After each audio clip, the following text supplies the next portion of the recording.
We're live. People are listening. We're here. Here we are. Hope everybody's doing well. Welcome to another episode of the Table Podcast. We're rocking and a riggedy rolling. Yeah. You remember that one? Do you remember that one game, Papa the Rappa? Remember that? I don't know why that sticks in my mind. No. I think it's because it's one of those words that's just like Papa the Rappa. No, it's like a video game. Really? Papa the Rappa? Papa the Rappa. And it was like you. I forget how it works, but basically like you're rapping. I don't know, as you're playing. It's like a Tamagotchi. Game. Dude, remember Tamagotchis and you had to feed them the little kibbles and bits, dude? Yeah. No, mine always died. What, your Tamagotchi always died? It just didn't work out. Yeah. What were we just talking about? Tamagotchis? No, before that. I lost my train of thought. What were we talking about right before that? Papa the Rappa? Papa the Rappa. Oh, yeah. The dude with that red beanie. And oh, was it like Dance Dance Revolution before Dance Dance? Yeah. Yeah, something like that. Yeah. Are you, I know you are, Drew. What? Like freestyle rapping? No. Wait, what do you mean? Oh, it's a rapping thing? Oh, yeah. You can spit bars. I was about to spit some bars and then I cramp up. I lock up. I cramp up. My thought box cramps up. You ever had your thought box cramp up on you? I feel like that should be like a infomercial. Your box ever cramp? You got your thought box cramping on you? Dude, I don't care if anybody thinks we're funny. Like, if I was listening to us, I'd think we're hilarious. Is your thought box cramping on you? That's freaking good. Quality. I got thought box cramps. Oh my gosh. What would you do for a thought box cramp? Eat a banana? Eat a little mustard on top? Little mustard. That's, dude, my grandma's like that. She thinks, oh my gosh, people are funny. And especially people, I don't even know how to describe it. Like my grandma, like whenever she has a leg cramp, she swears that if you take a dab of mustard and put it on your tongue, instantaneously, bro, the cramp goes away. Oh yeah, she swears by it. How is that even? First of all, Google and see if that's real, because I want to know how.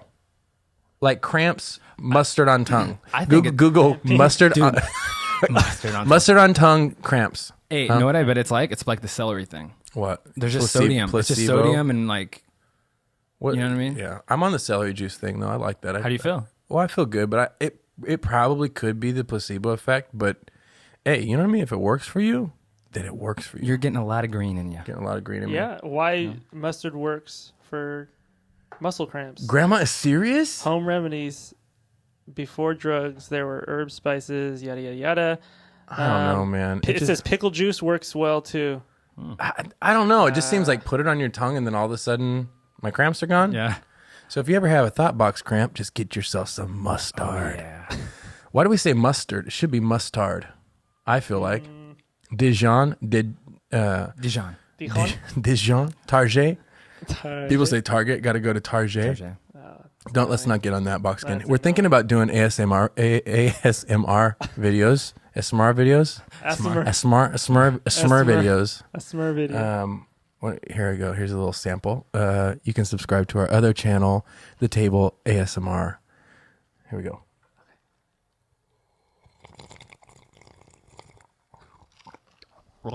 Okay. Did you hear the finish? That was good. Go ahead. What do you got? You got one? With my ghetto mic. We need a sponsor. Look at my microphone, all right? Here we go. You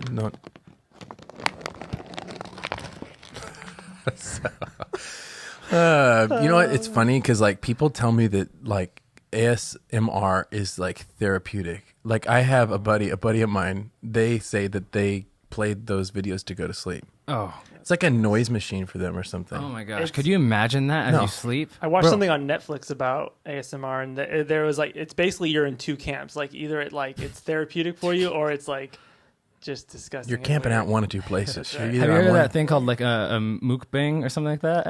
Or I've heard of that. I don't know. Mukbang or something? Oh, what's that? Mukbang or something? It's like where they order just a ton of food and then they just video themselves while they eat it. And then it's not like a challenge. Like they don't have to eat it all. They just like, you're just watching someone eat. Yeah. It's kind of weird. To me, like watching someone... No, it is weird, but it's like, for some reason, that's been a thing. People like have careers off doing Mukbang. it. You know? People get a career off hot dog eating contests, bro. Joey Chestnut. Who's that? Is that the hot dog eater? Yeah. He eats hot Kobayashi. dogs. Dude, how do you eat that many hot dogs and feel good about yourself? There's no How amount do of you money get into that line of work? That's what I want to you know. just Have you seen Kobayashi though? no. Jacked. Really? Who? Oh, he's the guy that- like yoked. Oh my gosh. most people that are good at and that downs aren't dogs. big. What's a lot of protein? Yeah. No, it's Straight hot- dogs. Okay, but dogs are. You know what are in those things? Have you ever read like the Oh, yeah, it's pull disgusting, up bro. contents of a hot dog, dude, and then tell me how good you feel about yourself after you eat those, Mr. Tagashi. See, But Mr. Sarkashi. See how good you feel after you eat a hot dog after knowing what's in it. What is What's it? in a hot dog? Not good things. Not real meat. It's just meat trimming. So it's Okay, like meat trimmings. It's like the parts of the. What does it say? It says meat trimmings separated from meat, pink slime, meat slurry. Okay, slime and slurry. If it's in a hot dog, no thank you. You know what? I have there's an insider tip. I know someone who works at Taco Bell, and they say that the meat is actually pink goo, and then once they squeeze it out into the pan, then it turns into meat. That's the weird thing. It's like Taco Bell is like one of those things that you know you shouldn't do, but you do it anyway. You have to sometimes. You ever had a smell that like stunk, but you still wanted to sniff it? You ever been there? It's like people Every with day the, of my with life. with their own flatulence, bro.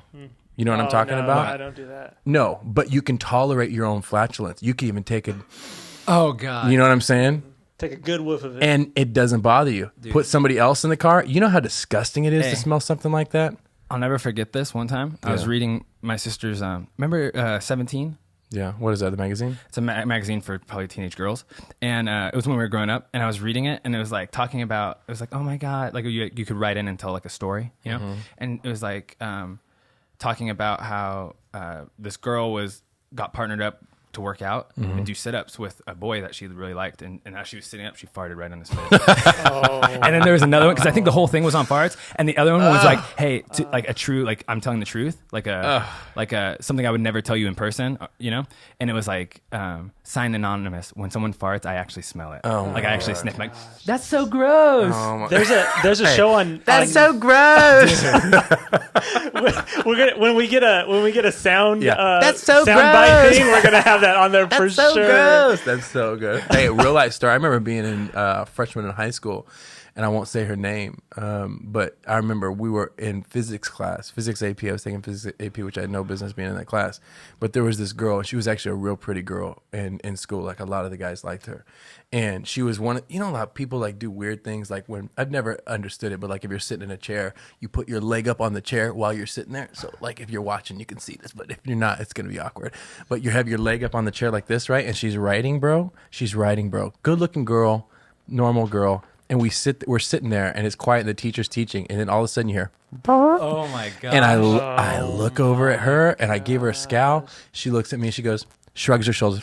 It's natural. It's natural, dude. God. See, we weren't raised in that type of house. Not You know what I mean? natural. Not so. Doesn't smell natural. But I think you have there's two camps. There's those who fart in the house freely, and then there's the other camp is, hey, you don't fart, you fart in the bathroom. Yeah, Go we to don't. the bathroom. You have designated No, fart spots. I didn't. I never knew that girls did that until I got married. They do. Just kidding. Oh, my wife's gonna kill me for You just that. have to wait and find no. out. Kill me for that one. No, I hope that hopefully we're not offending people. People are so offendable these days, dude. Like they really are. And I hope that you're not easily. If you're offended by any of this, just you know what, just turn off the podcast. Probably not. You need to loosen up. Probably not the show for you. Quit being so uptight. Like you know what I mean. You're not. People get uptight about the weirdest things. People get uptight about that whatever that brass goat head thing on the wall is. And they get so suspicious, dude. Like, hey Nick, can I talk with you? Yeah, what's up? So what's going on with this I saw something online the other day. What's going on with this gold head, this gold bull head? Oh my gosh. Got on your wall. I'm like, oh yeah, it's a decoration, dude. Like it's called a decoration. Well, what's going on with it? It was on sale at Target. That's what's going on with it. And it just goes on the wall for the podcast. So it's not just a blank wall. Pretty simple. Chill, pretty simple, not difficult. This is not brain science. This is not rocket surgery. You feel me? It's like You feel me? I was literally FaceTiming you at Target. Like, what do I Not brain get? science. And he said that. Dude, and especially with the Christian crowd, you got to make so much stuff up all the time just to keep them happy. This is what we're saying. Loosen up. Let one slip. We have a gold thing on our wall. Loosen up. Let one slip. Be in our camp. If you got, let them slip. You gotta Fart free zone, right? If you gotta here. rip them, then rip them and roar them, dude. If you gotta rip them, then rip them and roar them. Really though. People though, even like with the table, it's so annoying. People are just so annoying. They don't. Why do you have a statue face? Because I want a statue face. Because it's art. It's art. It's not that complex. It's not that. Just dude, you need to chill out. You're definitely the kind of person that doesn't laugh when you're around your family. No, there's that song. It reminds me of that song that goes, "Let it go, What's and that? I'll be you." Oh yeah, James Bay. And Come now- on, let it go. That needs to be the intro, bro. You know what I mean? Let it go. Or that one, like people really should let it go. Anyway, moving along. Don't be so sensitive, is what I'm saying. And if you are sensitive, then this is not the podcast for you. We love you. We love you so much. We'll let you go and see if you come back to us. If it's meant to be, you'll come back to us. On the podcast today, the legendary Autry. Alan is. Such a straight up legend. I know I say that about a lot of people, but he really is. He's an actor, television star from the hit show back in the day, In the Heat of the Night. He was Bubba Skinner, I think his name was. He was just, man, he's just the man. And since then, he got into politics, a lot of different things, and he's just an incredible human being. And I know you're going to enjoy the convo today. There's a lot of things we talk about on this podcast, and I think it's always important to remind people because we have a lot of listeners that come from different places, different spaces. We do have a large demographic that even comes from the church, from the Christian church world. And if you're listening to this content as if you would going to church or listening to like your favorite communicator preaching podcast or something like that, you're really going to miss out on a lot. That's not what this is. This is putting ourselves in a position to grow as humanity through the power of conversation. I think so many of us live limited, especially when it comes to just our contentment, our joy, our happiness in life, because we don't know how to be okay when things are not. We don't know how to handle relational tension or trauma or, being in disagreement with somebody and not allowing that to, and being able to stay happy at the same time. And so the things that even in these conversations, you'll hear some today and even in a lot of the podcasts, there's so many times that I'm sitting across the table from someone, I don't necessarily maybe possess or agree with all of their views, but when I sit with the intention of listening, when I feel that I encourage everybody, like when you're in a conversation, we all know what it's like when somebody says something and it almost, talking about being easily offended, like it lights that internal fire and you want to just walk out, you want to leave, you want to say, I don't agree with that. You want to turn it off. You want to argue. Yeah. I feel like those are the times that you have to let that fire burn till it burns out so that you can separate yourself from your ego and really listen. And when you do, you realize that, man, we're all passionate about our views, but we have so much more in common. And I think when you can do that, you literally teach yourself psychologically to be able to be okay when things are not, and to know that we don't have to allow our views, even though they be diverse, to divide us. Yeah. And I think that's the danger of even our society now, and why this podcast is so, I think, important, is because you can easily, there's so much access to what you want to hear that you can find that. I can load my Twitter feed with all of the ideals that I want to hear, and that's all I'm going to hear. Yeah. If I want, if it's so easy to unfollow someone and never have to address the things that they're trying to say. And I think even through this whole podcast, I've even started hearing stuff where I'm like, oh, I don't agree with that. But then once I fight to hear more, that's where I'm like, I get where they're coming from now, and it makes sense. I think too, if even what you believe is right, or you feel like it's right for you, at the end of listening, your beliefs really will only be made stronger. Like I feel like I find myself so much of the time in one of two places. Either I hear something and I realize, wow, everything that I believed about the subject up to now has just been passed down from news, from other people, from family members, and it's one forcing me to say, okay, do you really think that? Like, you've said that a lot, but do you really like believe that? Yeah. Or number two, it just continues to confirm and to strengthen the things that I feel like at this place in my life, I do know for sure. Yeah. You know, I think when especially when you like, if it strengthens you, what's cool too about that is I feel like it gives you more compassion for who you're listening to. Yeah. You know? And that's what, honestly, like this intro could be summed up in chill, bruh. Because that's really what it is. Like learning to chill. Because, you know, even in your views today, guaranteed will not be your views 5 years from now. And yet we're so passionate about our views today. 5 years, they won't be exactly the same because they weren't the same 5 years ago. So I think like the more you can just chill, bruh, and relax and be willing to entertain new ideas and know that they're not necessarily your views, but there's no harm in hurting, and I feel and hearing, and I feel like when you hear them, you actually position yourself to grow as a human, and the more we can do that, the more empathy we have, the more we have a table, so to speak, for change and conversation to say, okay, we don't see eye to eye. How can we still move things forward? You're going to hear that in this podcast, even when he talks about politics, right? Like we don't agree, but how do we keep the purpose of our life or the thing that we're both after? And I think with humans, it's like we're wanting worth and love and acceptance and wanting to know that we matter. How do we still fight for the same things, even though we are very passionate about fighting for them in different ways? Yeah, that's really good. So, ladies and gentlemen, that's a lot to say. Without further ado, the man, the myth, the legend, Alan Autry. First the barricade, now the table.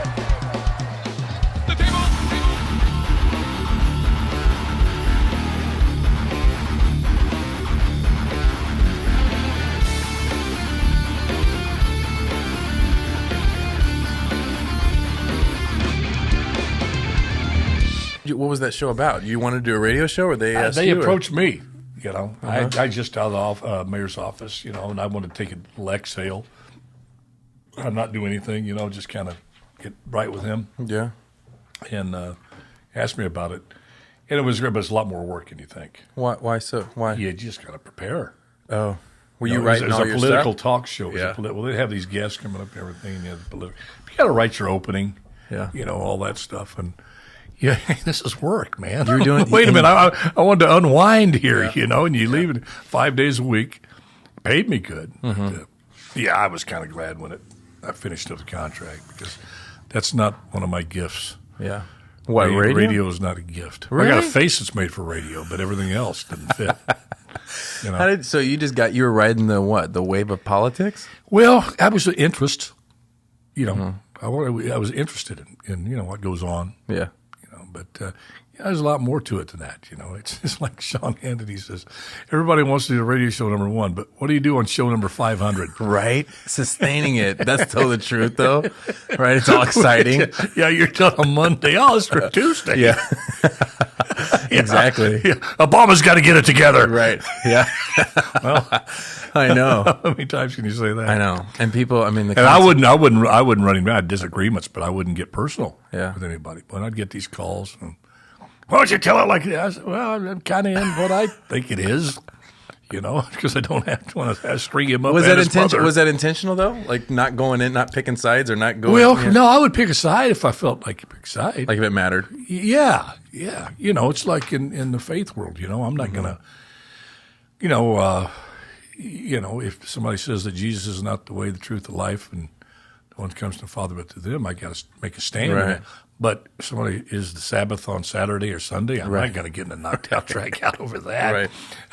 I look in the Bible. I don't see what that has to do with salvation. Fun to talk about, but you know, It seems like too, like in our society, half the time it's more about the conversation us versus them and pinning us versus them than it actually is trying to get us to understand one another. Or, you know. Yeah, it's always what you focus on. So much of today is, I think, you focus on the differences between people. Yeah. Instead of what we all have in common. Which is so much more. So much more, and it's so much more exciting. People think, well, that's not exciting. That's you got to mix it up. You got to fight.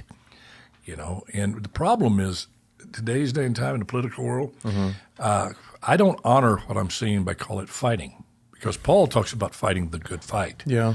Fighting denotes, you know, that you believe in something, that you're willing to stand up for something. Yeah. It's how you choose to fight. And what I'm seeing the political parties out there, they're putting the mirage out there that they're actually getting in, fighting the good fight. Yeah. And I was talking to somebody the other day. I said, back in the day, they used to get out in the middle of the ring and fight. If I can use a boxing analogy, I mean, it's like in one corner is Fox News, and the other corner is CNN. So the Democrats run over there to the CNN corner, and they start yelling to people over there. Right. The conservatives, they go over to the Fox corner, and they start yelling back at each other. But they never come out in the middle of the ring and actually fight the good fight so we, the people, can say, you know what, that's a good point. Let me see what the person's going to say. They don't. They just stay in the corner and yell insults. Yeah. I said, I'd like to see a real good fight. I'd like to see both parties bring their best stuff in the middle of the ring and fight the good fight. Right. It used to be called debate. Yeah. Right. Yeah. And this country was based on good, strong, sometimes heated debate. Right. That's how we got a country. Yeah. And I was just one of those guys that always brings things back to the spiritual world, and there was a lot of debate probably amongst the disciples, and certainly Jesus and the Pharisees had a little bit going on there. And so anyway, Doesn't it seem like, though, too, I mean, in politics, everything seems so bandwagon-y to me. Like if you're, like I see it with Republicans and Trump, or you see with Democrats and their side of the spectrum, that almost like sometimes their candidate can do no wrong as long as it fits within their box of Republican or whatever, like it's not up for discussion, or like you're saying, let's talk about it. Let's wrestle with it. Let's put it out in the ring and I don't know. Yeah. And I think I agree with you 100%. And I think it goes even further than that. I think you have a culture of what they call death by authorship, meaning even if it's a good idea, if it comes from the wrong party or the wrong person, we're not going to adopt it. Isn't that so true, though? Oh, yeah. I'm convinced literally if a Republican, if Donald Trump came up and had a cure for cancer, literally had the cure, it would be rejected by the entire Democratic Party. Because it came from him. If Nancy Pelosi come up and had a cure for Alzheimer's, the Republican Party would find some way to discredit her. Yeah. And why do we do that? Why is that? Why are we there? I think the Bible talks about that. When man is left to his own devices, they create what's right in their own eyes. And I think it's symptomatic of all these freedoms we have: freedom of speech, freedom to bear arms. I forget who said it, but I think Ben Franklin said it. He said, these freedoms will only work on a moral people because that freedom of speech will be used to harass people. The freedom to assemble will mean you'll form a mob. Freedom of arms means you'll recklessly use them whenever you want. And I think that's what's happened. We've taken those precious freedoms, which were what they call the Great Experiment, the United States, were given in a different manner. Never before had the freedoms and rights that God gave man and woman been codified into a governmental structure. Prior, it was the rights that man decided to give to other men. And so the right to life, liberty, pursuit of happiness. And when the founding fathers put in there that we find these truths to be self-evident, that everyone is created by the Creator with certain inalienable rights, and life, liberty, and pursuit of happiness. And I think it's a preamble said we draw this Constitution up to secure the blessings for us and future generations.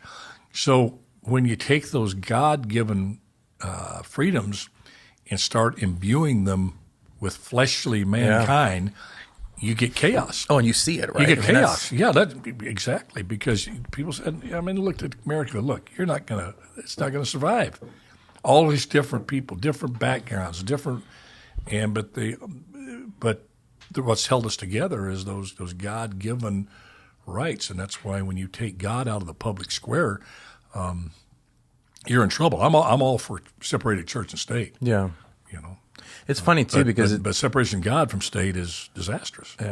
It's funny because I think that there's something in human nature that takes things that were at once intended for good and almost we use it as a weapon, oftentimes against one another. You see people do that with Scripture, right? Like you'll go to war with your human brother over your view of interpretation of Scripture. Christians will use Scripture as a weapon against each other rather than an agent for healing. Absolutely. You think, in politics, you see the same thing. It's like exactly what you're talking about. We have these things that were created to help us as a society. And then we use those things to defend our own injustice. Right. It's No, crazy there's no doubt nature. about that. And I think that's why you're seeing the church being a non-factor. There's disunity in the church. You're seeing churches put up walls, becoming silos, envious and distrustful of other ministries. Yeah. Instead of getting together, back in the day, G.L. Johnson started a thing called a no-name fellowship. So, all these churches coming together and say, hey, what can we do together? Yeah. And that has kind of faded away. Yeah. I think because of what you just said. But, you're talking about how man comes in and kind of does his things with God's laws. You're much more knowledgeable in this than I am, but I think, there was a 10 Commandments. And by the time Jesus came, how many other laws were added? 460-something things you had to do right to get to heaven. Well, you could take the Constitution and the Bill of Rights. Yeah. There were certain Bill of Rights, but then man comes in and puts all these other laws that you have to follow in order to be a good citizen, right? And all this stuff. And when this country loses its moral core, it just simply can't stand up to it. That's why there's been many more dictatorships in the history of the world than there has been democracies. There's never been a democracy like the United States of America. Yeah. And it's the reason it works or has worked is because it's the recognition and dependence upon God and godly principles. And what you just said, it's just man has come in there and we're seeing I don't know about you, but 2020, man, we better buckle up. we think we've seen some ugliness in 2000, some fighting. My gosh, it is going to be horrible. It's funny, too, like the times we choose to, I don't know, you think about these people that are, strict constitutionalists that want to drive back to the Constitution almost when it's convenient for them. You think, I heard a comedian the other day, and they were talking about like like if their founding fathers could come back and look at like the Constitution, like they were talking about how they would wouldn't they not laugh that we haven't changed, some of these things? Like we made this to kind of start the nation. What is your take on that? Well, do you think that it should be developed as time goes on? I think you got to be very careful with that because I do believe God was at work with these founding fathers and mothers. I do believe that document came out of it. There was nothing like it in the history of the world.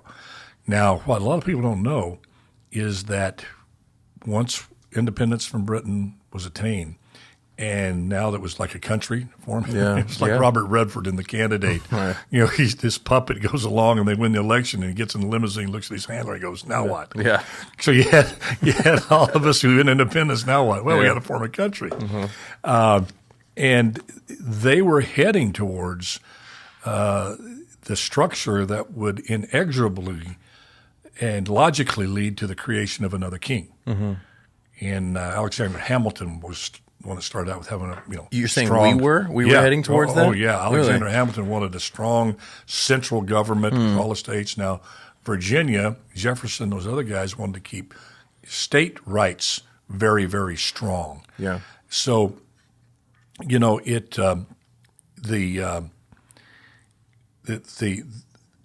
the whole premise of those freedoms were to make sure nothing that we fought for is nothing like that could ever happen with King George, taking all these rights away.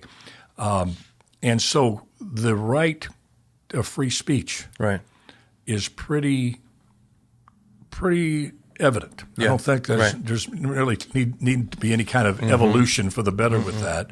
Of course, you can't yell fire in a movie theater. Right.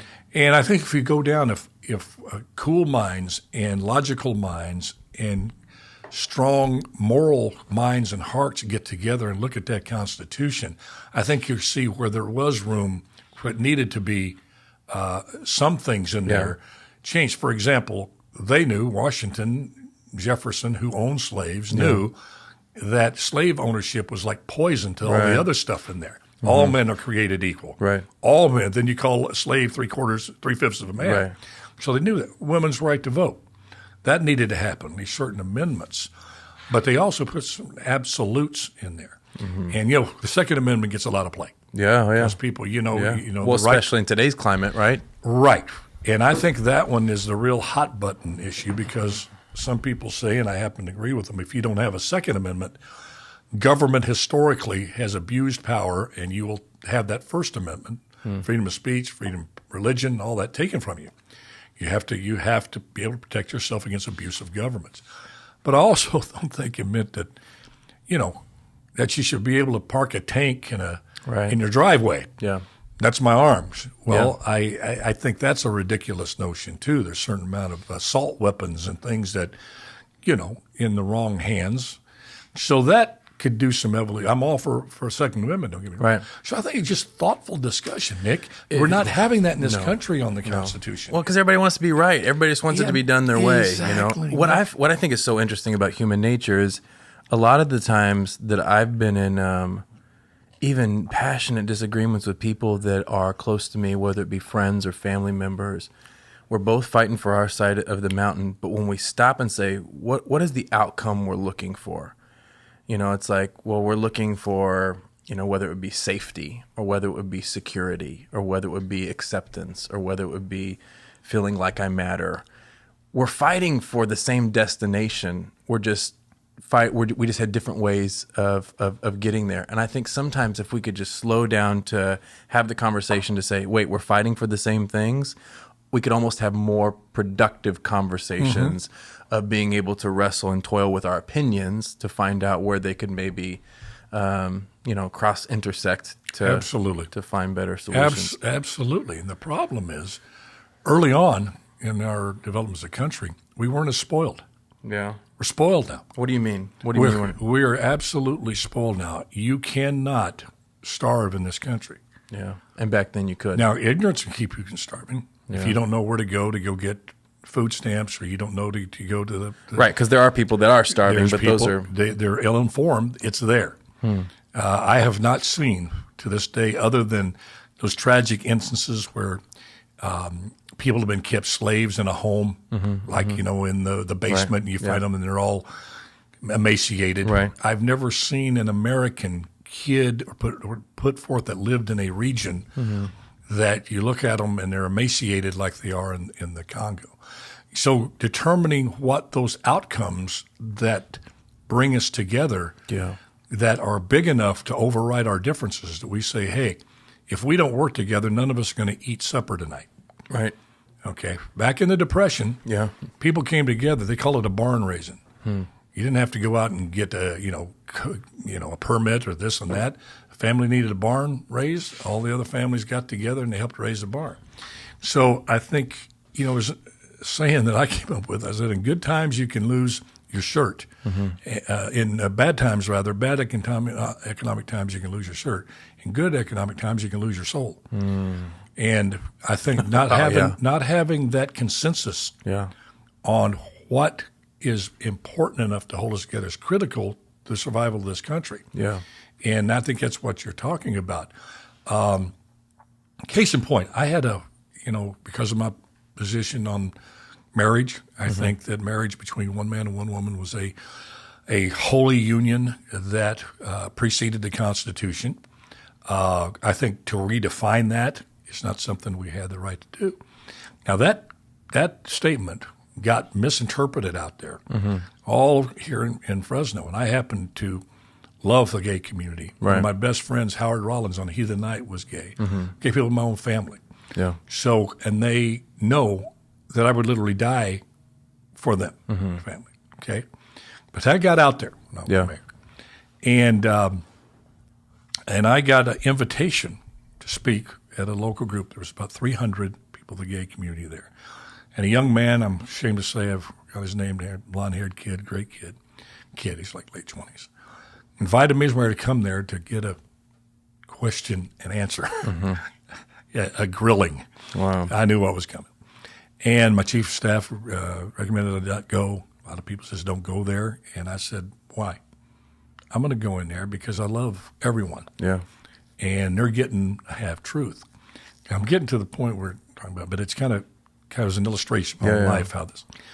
So we go in the room, and I I'm introduced by this young man who's very respectful to me. And they started asking me my position on it. And I said, that's my position on that.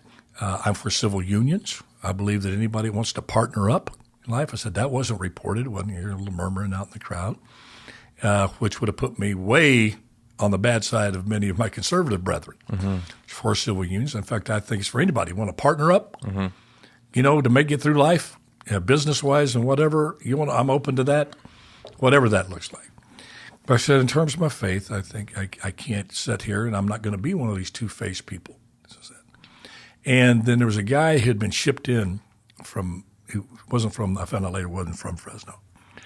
And he says, well, how can you say that you love gay people when you actually hate them? And I said, well, you're saying I hate gay people? He says, yes, because I don't support marriage. I said, yeah. I said, well, let me ask you. I said, do you believe the homeless we should help the homeless? Yes. Of course. I said, so do I. Do you believe that every kid should have a shot at a quality education? He said, yeah. I said, so do I. I said, do you believe when somebody's down on their luck that we should give them a helping hand back up if we can? Yes. So do I. Do you believe everybody should have a chance to have good health care when they don't have any money, that we shouldn't let them die out in the streets again? Yeah. I said, so do I. And I went through a list. I was having a pretty good brain day that night. It was like one in a million. It was flowing. It was flowing. and I said, and by the way, do you also know that as mayor, you said, there was mentioned earlier in the conversation, they were nervous about how I deal with the gay community and my faith. I said, let me tell you about my faith. I said, my faith demands, doesn't ask, demands that I treat and love everyone, whether they share my faith, have no faith, are gay, straight, transgender, whatever. I, as mayor, am required to give them the best public safety in their neighborhoods, to fight beside them if injustice comes their way, to make sure that their kids get a quality education, their families. And if they're discriminated in the workplace, I'll be right there beside them. Now, you're going to hope that I change my opinion on that, and I'm glad you do. And I'm going to sit there and I have my thoughts on that. But we've got 9 different things that we agree on, that we can literally go hand in hand and go work on together. We can't set that one thing over there, because if it does happen, you're right, I'm not going to crusade against it. Yeah. I didn't crusade against it. It wasn't an anti-gay marriage rally that we had. It was exalted. And I get almost teared up with this because the young man came out. It was done. And he had tears in his eyes. And he gave me a hug in front of all these folks, the gay community. This was one of the leaders, young leaders. And I'm sitting there going, okay, what do I do with that? I was kind of a little stiffened up like a board there. I didn't quite know how to handle it. And wiped away his tears, put his arms around me, and looked out the audience and says, Mr. Autry reminds me of my father. My father did not agree with gay marriage. Yet my father always had my back. My father loved me. My father was there for me. We work through to this day. I love my father. He loves me. And he looked at me. He says, he's a good man. And he put and I'll never forget that. And that crowd gave me polite applause. Proceeded to have for the next 6 years a wonderful relationship. Because again, it wasn't about, the gay marriage. My whole thing is, if you want to get married over here in the arena of the public, I can the justice of the peace or whatever, but I can't I won't be one forcing a church to perform a marriage other than man and a woman because of their beliefs. And to me, if that's enough to tear us apart, I said, I don't think, I know that means a lot to a whole lot of people, but I found a lot about the gay community. They're not a one issue. What do you mean by that? They're not ready to throw you out with the bathwater. Gotcha. If you're going to fight for them when they're discriminated in the public, at the workforce, and I've come to the aid. Yeah. And if for equal rights to stand by that gay, to be it's like, for example, Howard Rollins, who was openly gay on Key of the Night. He played Detective Tibbs. Yeah. And he and Dibs. we used to have some great conversations. And Howard was my friend. Yeah. And that's if I was driving down the street and I see three guys who are so-called right-wing gay haters beating on my gay friend. Yeah. I get out of the car, I'm going to give you one guess who I'm going to go back up. Right. That's going to be my gay friend. Yeah, absolutely. So it's a complex issue, but if you sit down and talk it out, it's not as demonistic as it is now. It's demonistic. If you don't agree with the whole agenda, you're done, man. Right. You are the Antichrist. Yeah. You are the demon. Yeah. Both sides. Yep. Both sides. I sit down, people have trouble with religion, with God, with Christians. Oh, yeah. I believe that Christians have a special place in their non-existent hell. Yeah. Yeah. Atheist people on the left, and I have to sit, and I want to sit down with those folks. And then they find out, well, there's more to it, or that's not the, Yeah. And so I know I'm going on about this. No. It was it was an issue very near and dear to me, and one that takes time, it takes discussion. Well, to me, it shows the human nature or the human condition that, because everybody has different opinions on every different issue, whether it be gay marriage, whether it be religion, whether it be all these kinds of things. And the tough part about it is everybody doesn't just have different views. They're passionate about their views. Mm-hmm. It's interesting, human nature, when there's disagreement, rather than focusing on or talking about the things that we do agree upon, we want to dig in on the disagreement almost until we're going to try to force each other to see it the other way. And the thing that you find out about the human experience is that's impossible. Exactly. Because everybody's in essence, everybody's fighting for the thing that they feel is the right thing. Otherwise, you wouldn't be fighting for it, right? You're right. And sadly, the political discourse is driving that ideology. It is. It's just an ideology. It's a political movement. And it's trickling from this to the state level, to the local level, to the dinner tables, to the neighborhoods. It's dividing families. That's interesting because you're right. It goes all the way down. It goes all the way down. It goes all the way down. And and how many times you heard this, Nick? I get so sick when I hear these political leaders on these so-called political leaders and the talk shows. Well, we need to have a national discussion about racism. Mm-hmm. We need to have a national discussion about gay marriage. We need to have a national discussion about women's rights. No, you don't. Yeah.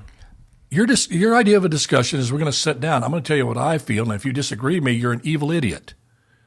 That's what the national discussion begins and ends with. Right. So you agree down the line with what I agree. If you have any disagreement, I'm not going to, because so many of the positions taken, they're indefensible. They don't want to know the truth because it's serving a political agenda on the right and on the left. Yeah. They have an outcome, and the ends really justify the means. Yeah. And if somebody gets in the way, that's not one of the parties. That's why, I was Republican and I'm not putting down a Republican Party. Good people in the Republican Party. If you had to put me in hey, where do you disagree or agree with most? Democrat, Republican, it'd probably be more on the, I've got to be part of a right to life. Yeah. Republicans are right to life. That's a big issue for me. Yeah. The abortion. I know it's a very personal, very complex issue, but it's a big one for me. But I was riding around one day and God was just took my soul and go, I got to get out of this. This is not me. Mm-hmm. My voice needs to be a different voice. I went downtown and I re-registered independent. This was 9 months ago.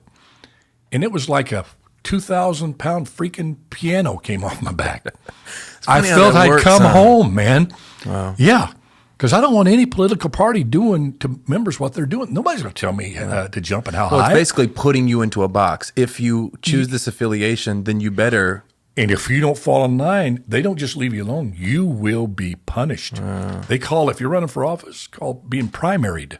If you want to run for office, what does that mean? That means they have the primaries. Mm-hmm. And usually the far zealots, far left or far right zealots, depending on which party, come out and pretty much dominate the primary. Yeah. So if you're not far right or far left, that's where you see all of these politicians pandering to the farthest extremes of their party. I mean, it wasn't that too many years ago. If you were a candidate for office, here's what you had to be. You could have money, you could be good looking, which I was neither one, so I don't know how I got elected. But you could have all of these attributes. Yeah. as a candidate, well-spoken, well-educated, great ideas. But the big question that was asked of you, and this was all the way up almost to the start of the internet that Al Gore created, you go all the way up to this point, is can you reach across the aisle? Meaning, can you work with the other party? Now, not only is that not asked, if you do reach across the aisle, you're going to bring back a bloody stub. Yeah. They don't want you in the room. They don't want you to do that. I went to a meeting Friday in Fowler, and this woman's one of my heroes. We were mayors together. She was bound in Long Beach, I believe. Ana Caballero, Senator Ana Caballero, had a meeting with conservative farmers. Kamala Harris's representative was there, and the farming community was there. A whole eclectic political group there because she wanted to get everybody's opinion. And when it's my turn to talk, when I got up there, all I wanted to say was how brave this woman is. Yeah. Because she gets it. She knows Right. that just by being in that room, she could get primaried next time. Yeah. By even talking to a conservative, much less wanting to value their input. Right. Where are those folks? Where are everybody wants to be? I'm sick on the people on the right. Where I evoke the name of Ronald Reagan. Oh, you don't want to be Reagan. You just want you want what he accomplished, but you're not willing to do what he did. Right. You know who Reagan spent the most time with in his 8 years in Washington? A fellow by the name of Tip O'Neill. Tip O'Neill was one of the most liberal senators ever to occupy Congress. Really? But he was the head of the House. He knew he was a leader. And he spent a lot of time hanging out, talking, getting to know Tip. To understand. And he got more done, whether you agree with him or not. Right. Reagan got more done because he could bring people together and had an adage, if I get 50% of what I want, I've made progress. Yeah. Now it's like you said. Yeah. You got to have the whole thing. Right. I either be armed like the teeth like Rambo Yeah. and don't tell me not, Right. or the other side, I want all your guns, include that little cap gun you have with the kid because it looks too much like a gun. Right. I want them all gone. Yeah. There's no And you common think sense going around. what's driving that is what you said, that we're spoiled. Do you think that is it, an entitlement of sorts? Is it absolutely, we are spoiled. We don't have to think about where our next meal is coming from. You really don't. Now, you may not be eating at Ruth Chris every night, but you can go to the store and get your EBT card and get some food, or you can go if you've got a lot of money. So what is it then? Is it that you're then not aware of your need? Is it Yeah, we're not aware yeah. as a society? We're not of the aware things that are important. Yeah, Absolutely not. Almost like you can't really identify that we have some serious problems here that we need to solve because you're still getting up, you're being fed, you have clothes on your back, you have a house over your head. What are my problems? I don't really have any problems. It's almost like a game. Let me ask you this: if somebody, let's pick the Congo, came out and said, "I have a plan that can make sure everybody gets a meal, one good meal a day," do you think the people of Congo would ask them if they're Republican, Democrat, or Independent? No. Right. If that same guy says, "I have a plan that can bring in medicine so the average life expectancy of your kid is not 8 years old. I have a plan that can come in that Ford Motor Company will not have to hire 2 people for every position because that first person is going to die of AIDS." That's what happens over there. Found out as a mayor. Is that a startling thing? Yeah. The Ford Motor Company hires 2 people per position. They pay the one just to stay home because the other one's going to die of AIDS. Really? That's how prevalent it is. Do you think they would ask him, are you Democrat, Republican, or what's your idea it's not on about that, on saying, hey, you look good today to a young lady, and they call that sexual harassment? So we've just got our We're obsessing over things. Oh my gosh, it's just like in the world, in our faith world. You see people. We see them all the time. Yeah. They want to argue about, again, whether the Sabbath's on Saturday or Sunday, or whether this thing that has nothing to do with salvation. Yeah. How many people have you helped lead to Christ today? Instead of worrying what music's not being played, Right. or the pastor said something wrong that you said something you didn't disagree agree with. yeah. How many? I mean, we're just obsessing and that's what happens when you don't have to get up and be able and have the basics of life. And that's why I have a strong problem with people on the far left. People far right and far left, I have a problem with. Yeah. Okay, but saying we want to give everybody everything. Well, first of all, you can't do that. Yeah. The old saying, socialism works until you run out of other people's money. Yeah. But you want to give them free everything. And you grow up, you can't help but have that entitlement. I used to hate working those cotton fields. I'm probably one of the old last people that picked cotton. Mm-hmm. My dad topped out at $2.65 an hour. My mom cleaned houses to make ends meet. I hated it. Yeah. I wanted to get out of Riverdale, California so bad. I hated it. Yet I wouldn't give up. I wouldn't give anything for the values it put inside me, because I don't take anything for granted. Yeah. You know? And not that just if I had been raised differently, you know? And you kids, the young people have a lot coming at them, you know? I'm looking around the young people that, you know, I'm not saying you don't work for things, but like you're saying, in tough economic times, you can lose your shirt. Good economic terms, you can lose your soul. Well, it's a different day and age too. Like, I feel like a lot of people don't even draw the correlation. So the stuff that we're talking about right now, I think that most people are just completely ignorant too. I don't even think they know. Bingo. So like, even the thing that you're talking about, politics, people, I honestly think, like, my generation, we have passion points, we have hot button items that we're passionate about.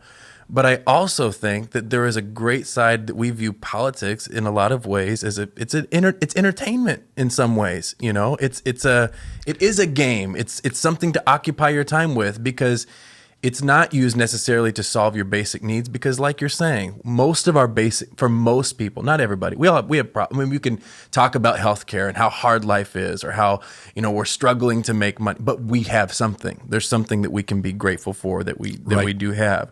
So I do think that we don't draw necessarily the correlation between, hey, the political system and the things that we're warring against are actually important, actually, you know, trying to solve serious problems, or should be, you know. Because you talk about the correlation. I've never really identified this. How you talked about how a lot of times it's the political system that's even driving what's happening down the line in families. Absolutely. Okay, so like, what kind of a light bulb moment for me when you're saying that, the rejection side of politics? You know, you're talking about, we have views on this, you have views on this, and we're not going to talk about it. You're going to see it our way, or nothing at all. You see that trickle down all the way, and if you don't, then we reject you. If we don't agree, then I reject you because we're not on the same page. But you go down the line, and I wonder sometimes why that's so prevalent in families. And you can use the same example of a parent, a family that has somebody in their family that comes out as gay. And because the family may not be accepting of that decision, the rejection that happens, and all of a sudden we have no relationship with our children. And yet this is your child, you know. Absolutely. This is the one that you have taught so many different things. Your experience has been so expansive. You've been through ups and downs and heaven and hell. But no, because of this one thing that we don't see eye to eye on, how I've never connected the correlation that maybe perhaps it is driven by a bigger system that's programming our psychology to treat each other in a different way. I think there's no doubt, because it dominates the internet, the Twitter world, entertainment, and politics. And like you said, I think they've conflated. Yeah. You know, you can, you know, Trump. You know, I support Trump when he does right. I call him out when I feel he doesn't, like a doofus. Oh, just it's stupid comments. I mean, you know, I'm one of those that I don't. It's not death by authorship. Yeah. You know, I mean, good idea, agree, bad idea, I call him out. But here's one thing that we have to understand. It will never, the political world process will never go back to where it was. If you're a politician running definitely on the national level, but I think on the state level and fastly becoming the local level, even here in Fresno, if you don't have a very active social media apparatus, you're not going to get there. This young man, Beto O'Rourke, just announced. Yep. Huge Twitter world, no experience, never really accomplished anything. But he rose like the most amount of money in like $6.4 million, like in 24 hours. Yeah. But it's that world. He does YouTubes of himself getting his teeth pulled, and people are laughing at him. Well, here's the thing: people are going to want to know you. or at least think they know you. Yeah. So you can't hide like back in the day and then come out this unknown guy like Gary Hart and come out of the nowhere and say, I'm going to make people know me through political ads, TV ads. Right. Done. You can't paint Over the with. picture you want. Done. You can't. You're going to have that. If you're in the entertainment world, definitely, and politicians. So it's a new world. Trump understood that. Yeah. He was ahead of his time on that. Now you see the opposition party. It's like using that Twitter to me is like using a gun. Yeah. If you use it right, you can use it to protect yourself, to get food back in the day, or you can shoot yourself in the foot or shoot yourself in the head if you know how to use it. What about with Trump though? Because he's in a lot of ways Teflon, and it's not just what I'm meaning is there's certain things that he said even leading up to his election that anybody else, right? I mean, and it just seems like it. Well, and it's not necessarily because he uses social media brilliantly, right? But he does know how to connect. Well, if his policies, if he wasn't addressing things that over half the country strongly believe in, because the country still doesn't believe that late-term abortion, being able to abort a baby when they're 8 months old, is still 70-80% of the country doesn't think that that's the right thing to do. Yeah. When you put America first, we've had to bad end all these trade deals. He was right on that. We're overtaxed. There's no doubt about that. The more money you keep in American people's pockets, the more apt to start business, expand business. They do a better job of that in government.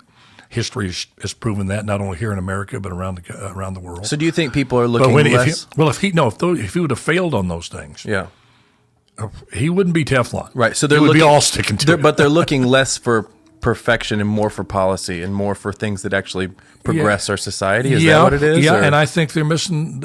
And I think it's to a certain degree, it's wrong and making a mistake. Yeah. I think the president of the United States is still a role model for our kids. Mm-hmm. And I got to know Trump for about 9 months during the running horse thing, and I believe he's inside a good man, but his tactics mean something, and how you do things, how you talk about things. I'm not saying don't take on the press. Right. Be tough, because the press is the dirtiest, most corrupt thing out there. Yeah. It can be the press. I'm not saying there's good, hardworking reporters out there, honest, but they're fewer per square inch than there used to be. Yeah. They have an agenda. And if they don't like you, they'll use the power of the pen. And back in the day, before the internet, there was an old saying. In fact, it was said to me by a guy at Fresno B. Because they told me, he says, don't get in a fight with somebody who buys ink by the barrel. Meaning, we're going to write stuff, and you got no way to fight back, dude. Yeah. You can go on Ray app. Well, now you can fight back. Through social media. Yeah, that's right. Nobody uses ink. You know what I'm saying? Exactly. Yeah. So they don't have that power. Power.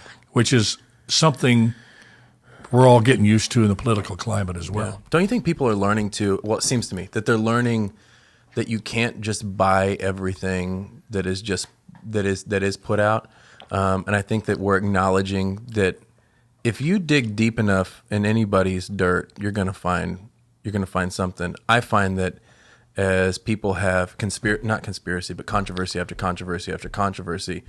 Don't people, if they're honest, see a little bit of themselves in a lot of the things that happen, their own humanity, the fact that we're all imperfect? Is that why we're becoming more, is it a tolerance thing, or I don't know? I think to a certain degree. No, I think you're right partially what's happening. I think still, by and large, people want to see people better, stronger than we are. That's why they're in leadership, because leadership is lonely. Mm-hmm. Leadership can wear you down, then wear you out. Yeah. Half the people are going to hate every decision you make. You lose a lot of friends. Mm-hmm. And I think they want to see somebody going, well, I could never do that. I really am thankful for that person because they got the qualities to do that. Mm-hmm. So I think there's that quality. But there's also what you're talking about, the relatability, that once you've fallen. It's I'll use an example of my campaign for mayor. People know me as Bubba. They know me speaking at churches, making films. We've talked about that. But what is not known as prevalently is my 8-year struggle with alcohol and cocaine. Mm-hmm. They don't know about the unemployed guy stumbling around Sunset Boulevard with puke all over the front of his shirt, not knowing where he was, with a 4-year-old daughter waiting with babysitters. Mm. That's not something that I'd like to talk about, but I must talk about. Yeah. I've never been in a rehab, never been arrested, but should have been both. So when God delivered me 33 years ago this October, in a ditch bank outside of town here, about 20 miles, he delivered me from alcohol and drugs. Haven't had a drop of alcohol or drugs since then. But he laid on my heart that the only reason I was alive was because of this ministry, was to help others either get off of drugs and alcohol or prevent them from getting on it, if my story could help them. So I went forward, and I remember getting up from that. I didn't have a pot to you-know-what in. He, the knife, wasn't in the picture. I was living with my mother on Social Security, raising a 4-year-old daughter. Wow. And I was thinking, you know what? If I have to go get a job pumping gas on Blackstone, it's going to be great, because you know what? I know I'm never going to be high again. Mm-hmm. My daughter doesn't need a famous dad. Needs a dad that's sober. My daughter didn't need a dad that was rich or mother or friends. They need somebody's going to be dependable and going to be sober in their mind and loving God. Yeah. And it so happened, about a year later, I went in and got the audition for He the Night. But that became something I did, speak at churches, do one-on-ones. Whenever God put it across my path. Well, when I ran for mayor, I was still doing that. I gave a talk at a church, and some of my so-called handlers, advisors, got me together, and they said, why don't we just kind of put this testimony on hold till after the election? Might be a little bit too much, this talking about cocaine use, and, it could be used against you. And I said, look, and I'm not saying John Wayne did. I had no choice. Yeah. It doesn't matter who's coming. I'm going to stick the course. I was very humble by it. I knew what they were saying. But I also knew that ministry came before everything, including being mayor. And if the people of Fresno, I was willing, if they felt that it happened 10 years ago. Yeah, that disqualified you. And you know what? I would not have had a bone to pick with those folks. Yeah. Because I can understand that. Yeah. I can understand somebody thinking, well, there's a cokehead. How do I really believe him? And if I hadn't had 10 years between that, if I would have had 1 year, 2 years, I wouldn't expect the people to trust me that I wouldn't get on drugs again. Quite frankly, I wouldn't have trusted myself. It would just, if I had to put myself in that position. And, but I talked about it. There was these hit pieces that come out. I'll never forget the headlines: "Coming to a mayor's race near you, cokehead, alcoholic." Really? But the bottom line, what was that? The tactic to derail you? Yeah. It was from one of the guys I was running against. Sent out this mailer to all the Republicans, and so it comes election night. I was the calmest guy on earth to say, I just want to get my message out to end a tale of two cities. That we had to start lifting up our poorer communities, and if we didn't do that, we couldn't survive. And my whole platform was around that, from law enforcement to whatever.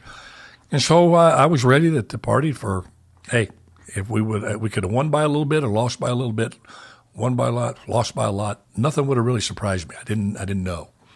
And we won by 63%. We got 63% of the vote. So the people of Fresno said what you're saying. It's a long-winded way of saying, and you find out later that a lot of family members have either families been through that themselves, had friends that have gone through drug addiction, made it through the other side. So I think there's a certain amount. You want somebody that is going to make solid, pragmatic decisions. I have a saying: when you run for political office, you got to have flexible politics and unshakable principles. All too often, it's the other way. What do you mean by that? Well, by unshakable principles, let's say, every person deserves a fair break. Every neighborhood deserves the highest quality of police protection. Every kid in every school should be just as valuable as any other, whether they learn their skills in sports on a asphalt thing with a rim with no net, or they get to go to the most expensive basketball camps. Right. That's just a fair shake. That's an unshakable principle. You're never going to deviate from that and say, well, now it's okay to be unfair to this group, so this group can be. Never. Now, flexible politics means, for example, I'm a private sector guy. I believe the private sector does a better job at producing jobs than the public sector. But I also know that downtown had been abandoned for so long by the private sector, 3 decades, that it was going to take public-private partnerships. The city was going to have to put in some resources with the private sector. So it was politically flexible. I wasn't stuck in that. And what's happened so often, you get these politics, no public involvement in anything. No welfare, no food stamps, no this, no that. under any circumstances, pull yourself up by the bootstraps, even if you don't have any straps.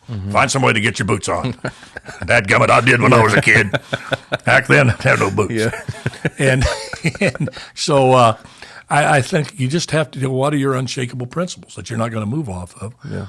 And what is your political standpoint? If you do that, I think you can be an effective leader. But what it's going to require you to do is be willing to lose your job to do your job. Yeah.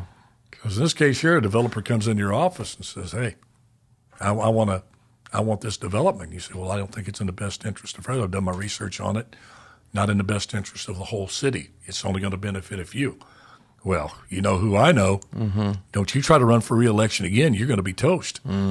So can you withstand that and say, well, thank you very much for the advice and the forewarning, and I'll see you down the road. Most people don't, though, right? I mean, you come from that world. Is it? Yeah, I can't speak for everybody. That was not any way to move me. Yeah. Because you couldn't give me anything that I mean, I was raised poor but happy with a lot of love from my mom and dad. Yeah. I mean, if I was raised poor and unhappy and you could wave a bunch of money at me and big, I know you can't buy peace of mind. You can't. And there's one thing I would like better than mayor, and that's looking in the mirror.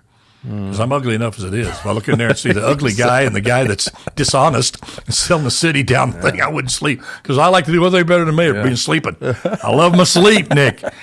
Anything, I say I might be the most crooked guy in the world if I didn't like to sleep. If I was an insomniac, hey, pay me off, stick that money in my pocket, man. I'm ready to go. What do you need? You like to sleep. Yeah. Was there anything in politics that surprised you? I mean, as far as what it would be like, and then once you got involved, was there any? Oh, I didn't know it was like this. You know, about 75% I anticipated. I didn't feel it was like some big political trigonometry that you had to figure out. Just know what your principles are, what you want to accomplish, get together a great team, get an action plan, and go do it. I call it the 4 gets. Get the people, get the plan, get the money, get it done, in that order. The other 25%, it's like the dog that caught the car, man. Really? Oh, gosh. What kind of stuff? Well, I never realized how dysfunctional Sacramento was. I mean, it was frighteningly dysfunctional. I wish I could tell you, because when I first went there and I saw how nobody was talking to each other, how the politics was how the childish, pedantic little stuff that was going on. Politics within politics, right? Well, yeah, and just like at a high school campus, people talking about each other behind their back. And I remember when in a press conference, I won't name the guy who's the speaker of the assembly, and talking to him, says, now, when you go next door and speak to this other senator, don't tell him you met with me. Really? Tell him you met with me. But go and tell so-and-so you met. I'm going, what the heck is Yeah. So I left, and I'm with my buddy driving back going, maybe Sacramento just had a bad day. Yeah. I know it was weird everywhere up there, but it can't be as simple as this. Surely it's not just like that. A bunch of people just politically poisoned going at each other and not thinking anything was best for California. Well, after my 3rd year, 3 years of that, I knew it was bad. I didn't realize it was that bad. It was clueless. And you see why the state has so many problems and is on the precipice of economic catastrophe. And maybe that's what it's going to take for the parties to Well, you look together. at and then also I never realized how hard working the city employees were. actually were. Yes. How much they get the bad rap. They do. They're just passionate, cashing the checks. Yeah. I saw passionate workers Really? that love their city. They got up every morning wanting to make a difference. Hard working folks, man. Yeah. So, and I'm ashamed to say that was surprising to me. Yeah. I had an image in my mind that I guess had read too much junk. I always wonder because you see some of these hit drama television shows and things. And Hey, don't start on Heat of the Night. I'm going Don't there. go. Come on now. I thought it was off limits there. No, we'll get to in the heat of the night. Speaking as a cure for insomnia, anybody out there, if you're having trouble sleeping, just put on go to WGN, Yeah. or you can order the box set DVDs on Amazon. Better than Somanex. just put you out.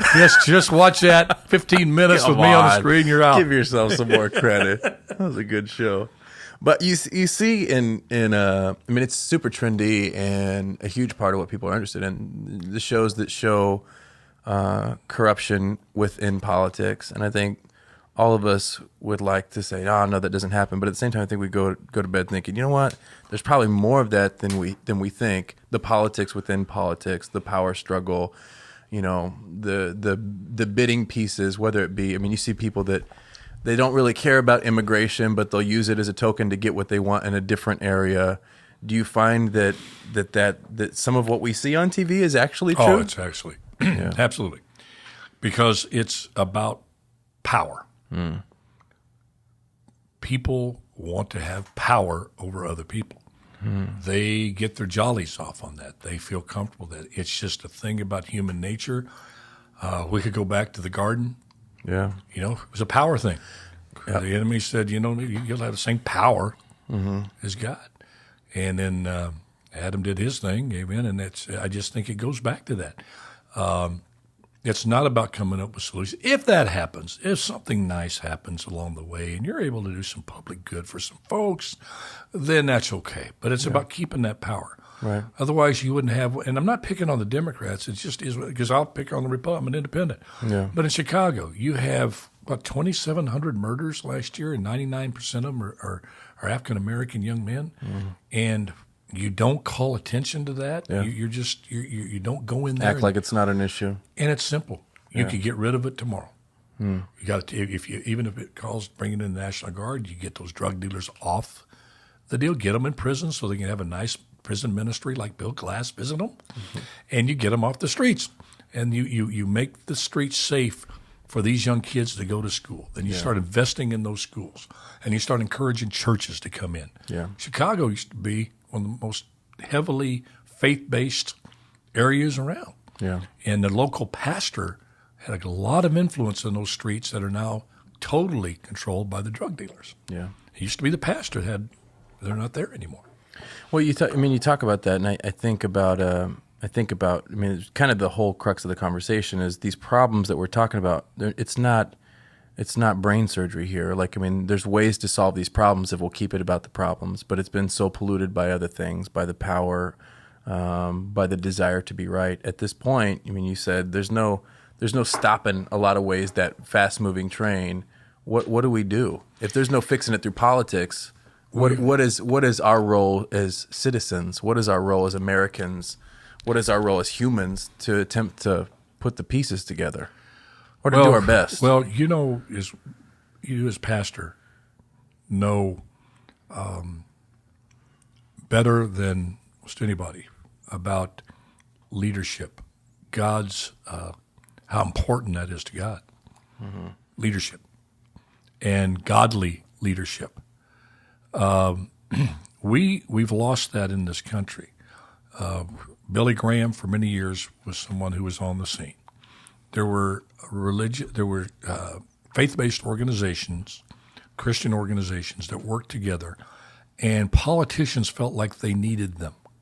So there was a tempering of that darkness and deals made that even with every party that say, hey, I don't want, and I'm going to use this name because it sends up a flag to people, but it's to prove my point. To illustrate my point. Whether you agreed with him or not, Jerry Falwell was someone you either wanted to align with or get him to remain neutral with his moral majority.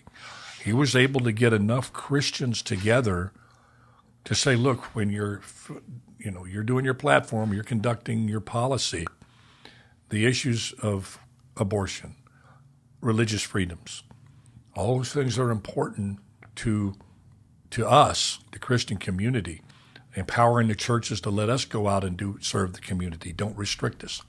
Freedom of speech. Don't add any more on that nonprofits. That Celebration, I'm sure, is a nonprofit. Well, that's with the government. And they have the right to say, here's what you can and can't do. If being able to say, look, don't tell us what we can do from the pulpit. All those things you had to consider that. The faith, the Christian aspect in this country. That's gone now because we're so fragmented that there's no real teamwork among the churches to find those values illustrated and imbued in public policy. So that is when you've lost that.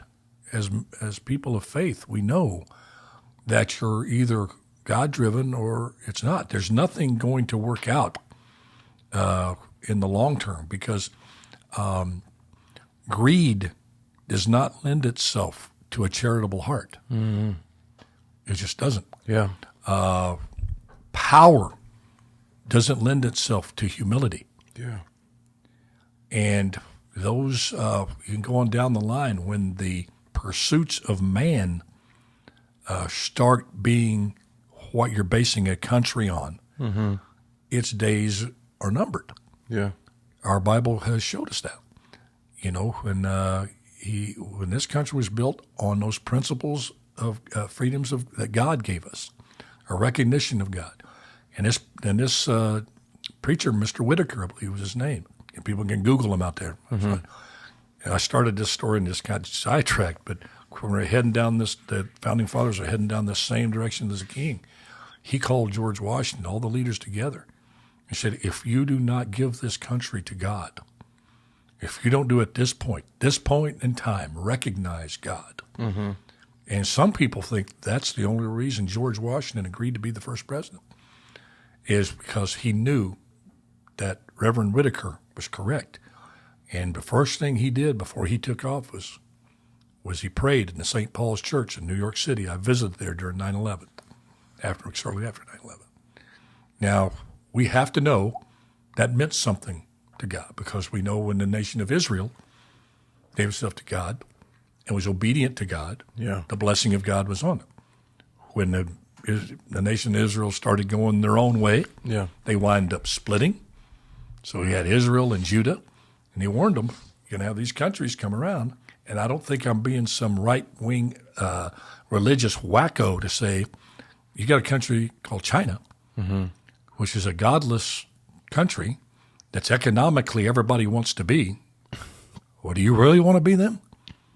Do you really want those sound? I mean, I look at those beautiful places to make movies. These sound stages, Nick. Yeah. They're not facades. Yeah. They're real. Oh, man. They're dishing out all money. I could go to China to make a movie. Boom, boom. But you know what makes me feel better than anything? Somehow, the movie we're going to screen tonight, Victory by Submission, we're the only faith-based film to ever make it through the censorship board in China, and that movie's being shown in communist China right now.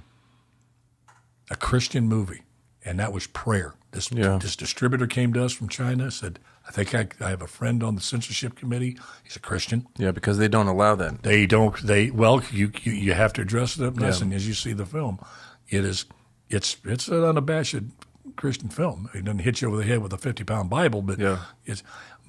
I think that's at the center of it all. We, as the Christian community, this country needs us to stand up and show how much we love one another. Yeah, we love the gay. So that community. where it starts out, right? Absolutely. Just the love. I mean, it really comes back to the simplicity of love and allowing that to be the motivating force, not power or greed and all these kinds of things.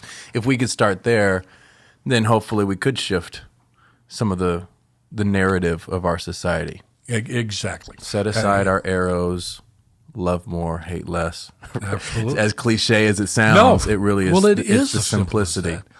I mean, Jesus spoke in parables. When you talk, you don't think things out. Sometimes he spoke clear as a bell. Yeah. When I asked him, why are we here? What are we supposed to be doing? He didn't speak in a parable. He said, love God with all your heart and your mind. Love your neighbor as yourself. Yeah. Get back to love. Greatest of these is love. Right. It is that simple. It's that don't simple. Complicate the holy and beautifully simplistic that we all get.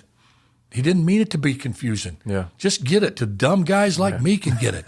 To brilliant guys like you. Oh, come on. I mean, there is something about human nature that wants to make things more complex than they need to be, though, right? Oh, man. I don't know if it makes us feel more productive or what. But. Well, I think that's where Satan played on with Eve, and I go back to the garden. Mm-hmm. He started working the minds. Hey, no.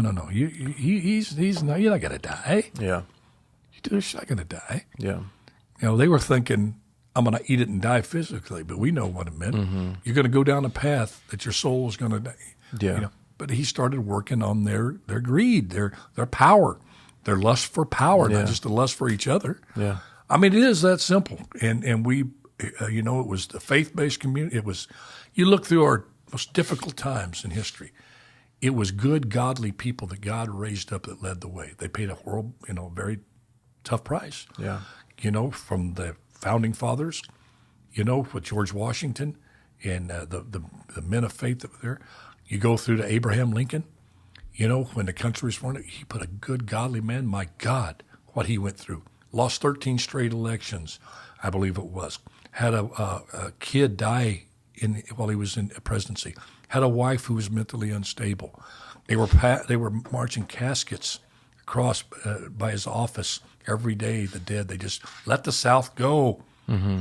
And he believed it was God's will for this country to stay together because he had a prophecy that this country was going to feed the world, was going to be a beacon of love for the world, but only if it stayed together, right? And killed this scourge, the original sin in America, slavery. Mm-hmm. Godly man. You go to the Lincoln Memorial.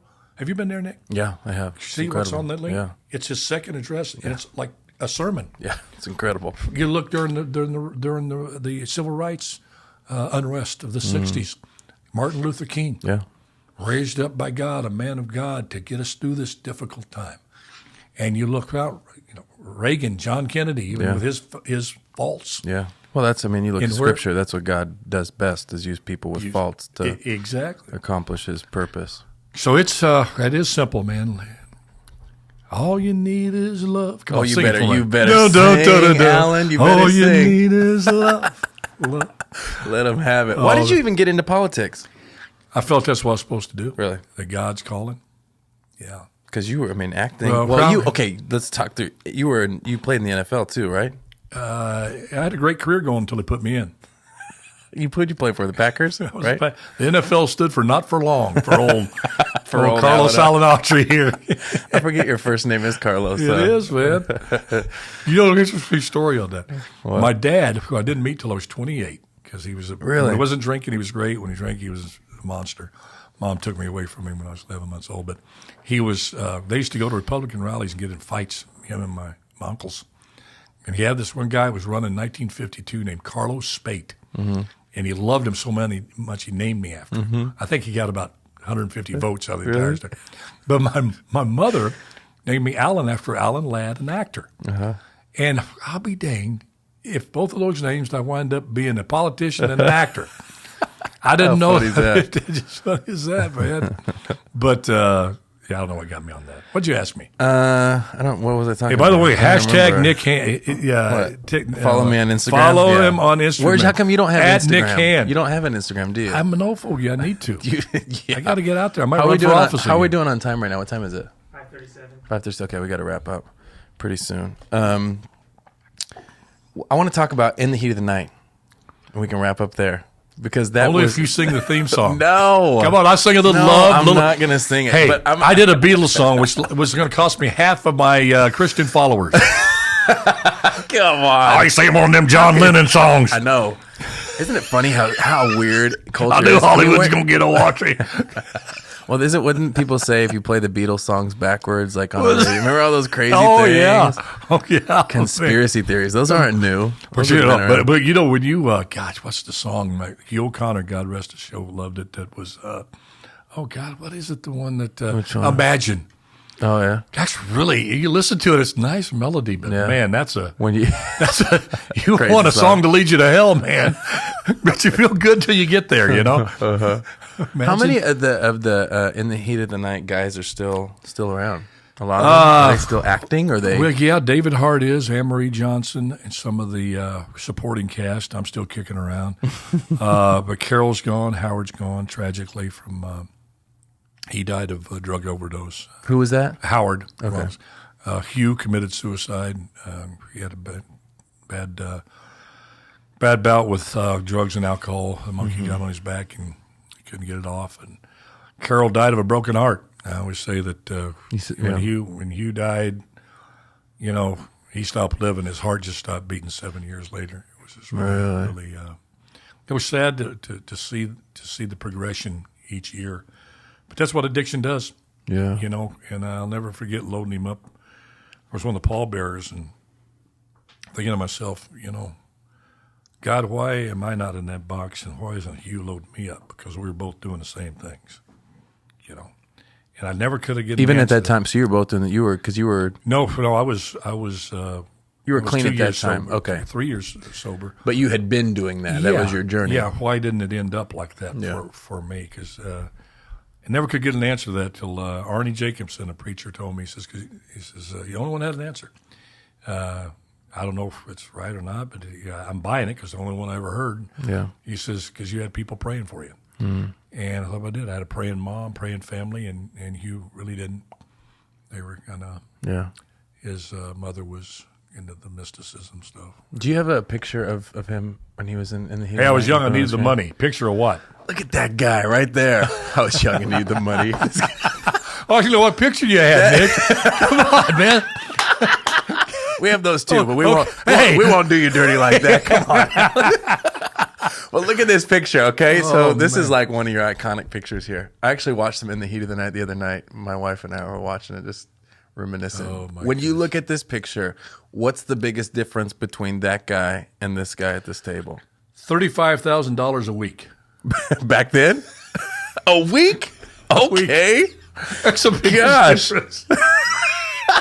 You kind of miss it. Not that I'm driven by money. You know what? I could tithe more. I could tithe more after There it's you a go. celebration. I think we should do a reboot. I mean, if Full House gets a reboot, why not? No, but there's not enough people alive. It would be centered around your life, right? I'd be behind the desk. I got 2 fake hips now. I went from the guy going, running after the bad guys. Yeah. Now I'd be behind the desk going, I expect them to have them by noon tomorrow. Go get them.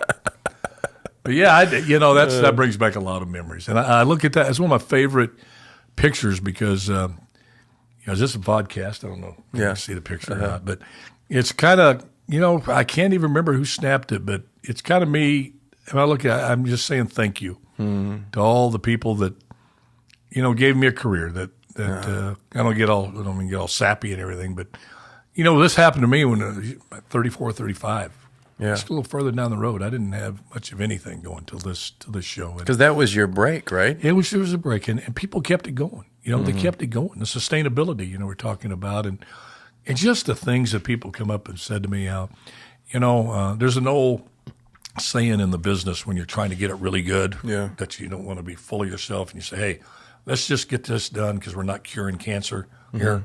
I get that, but one day it hit me. We want to make sure we did the episode's as good as possible because even though we're not curing cancer, we can make people forget they got it for an hour, when they're shut in or no. And I got a lot of that, fan mail from people saying, my grandma was sick with cancer and she wouldn't miss that show. And when that show was on, she had a joy in her heart and a smile on her face. And, that meant a lot to me, that we were able to help somebody's quality of life in some small way, and so it was quite a ride. I have nothing but great memories. Everybody has some woulda, coulda, shouldas. Yeah, the old Three Stooges, but I don't let them. Yeah, try not to let them keep me awake at night.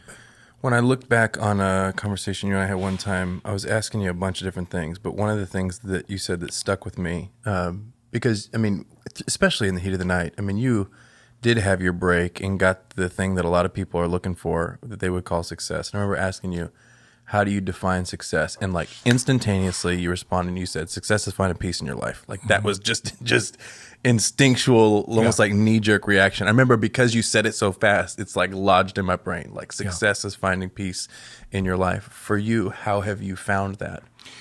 Well, that ditch bank. Huh.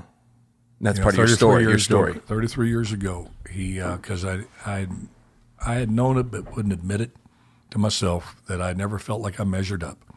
I always felt less than. I was a lost person trying to find meaning in the world and trying to feel like I mattered when I felt like I was a nobody. And the distress and the anxiety and that causes, and not having, not experiencing peace and never even knowing what it was.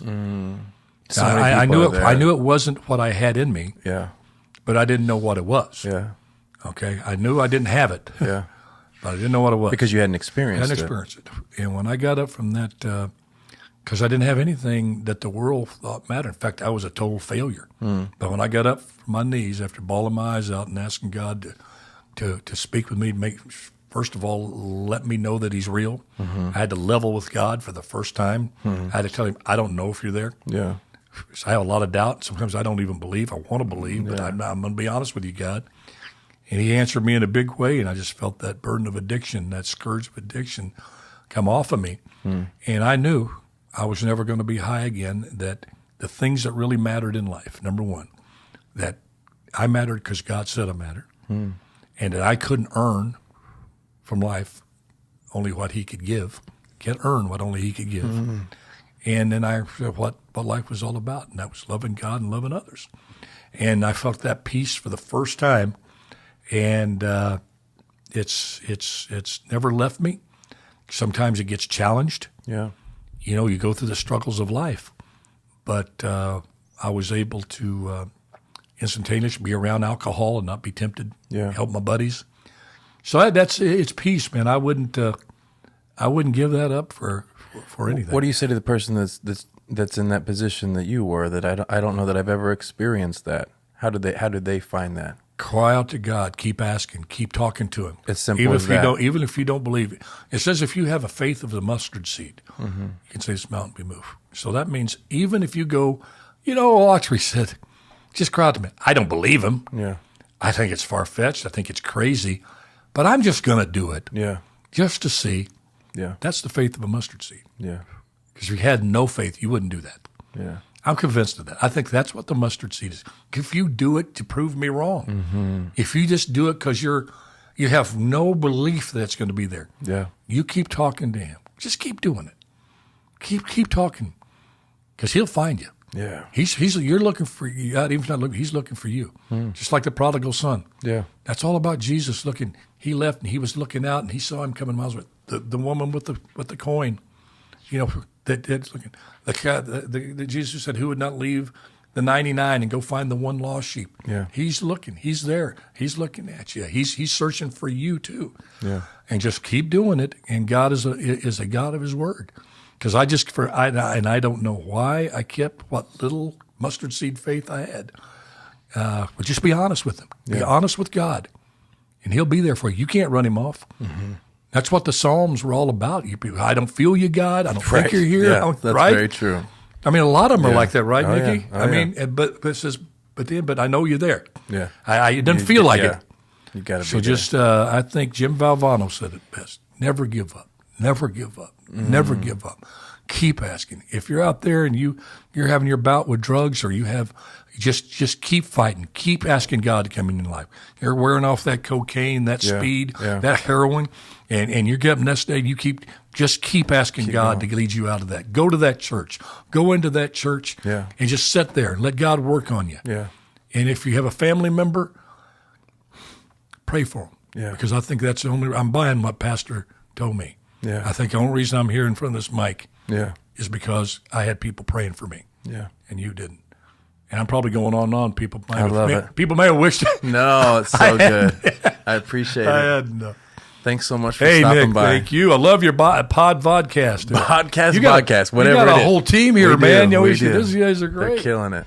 Promise me you'll come back. Come back and talk again sometime. Let's do her. All right. Thanks, God bless man. y'all. You Thank too. you.